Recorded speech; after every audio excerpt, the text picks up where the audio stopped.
Thanks a lot for your kind words. This is obviously the result of teamwork and not a personal achievement.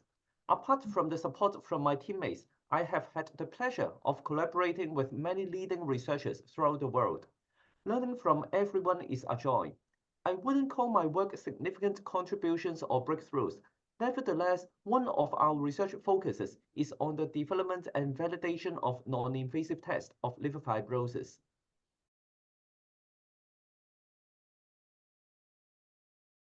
Let me use one example from our recent study. So we conducted the VCTE prognosis study in 16 centers in the US, Europe, and Asia, and showed that liver stiffness measurement by vibration-controlled transient elastography, as well as the associated agile scores, were highly effective in predicting liver cancer and hepatic decompensation in over 16,000 patients with MASLD.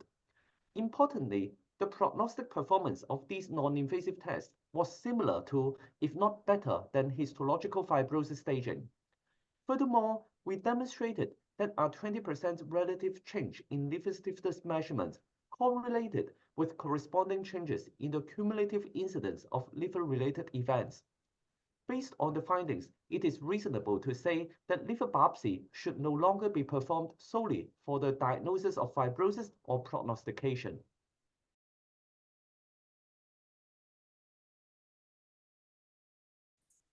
We hepatologists have been lucky to witness major breakthroughs in the past 2 to 3 decades.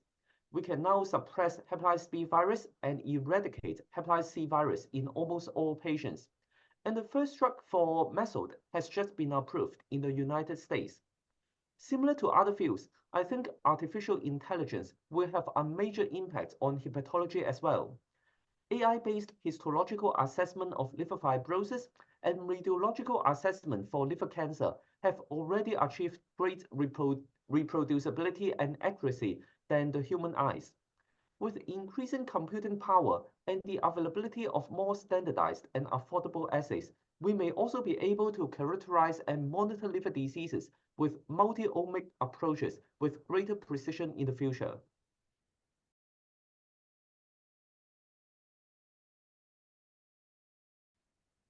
The APASL was the first to issue management guidelines using the new nomenclature and definition of metabolic dysfunction-associated fatty liver disease. The key conceptual change is to recognize that metabolic liver disease can coexist with other liver diseases, such as chronic viral hepatitis, and shouldn't be a diagnosis of exclusion. The ISO guidelines will be published with excellent timing as the European Association will be the first to endorse the use of resmetirom in patients with MASH.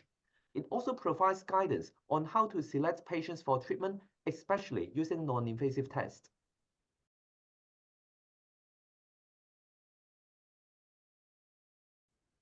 We are indebted to our reviewers to sacrifice their precious time and provide constructive comments to improve the quality of papers. At the end of the day, I think both editors and reviewers should treat authors with respect and have the heart to help them achieve their goals. After all, our goal is to work together and advance science.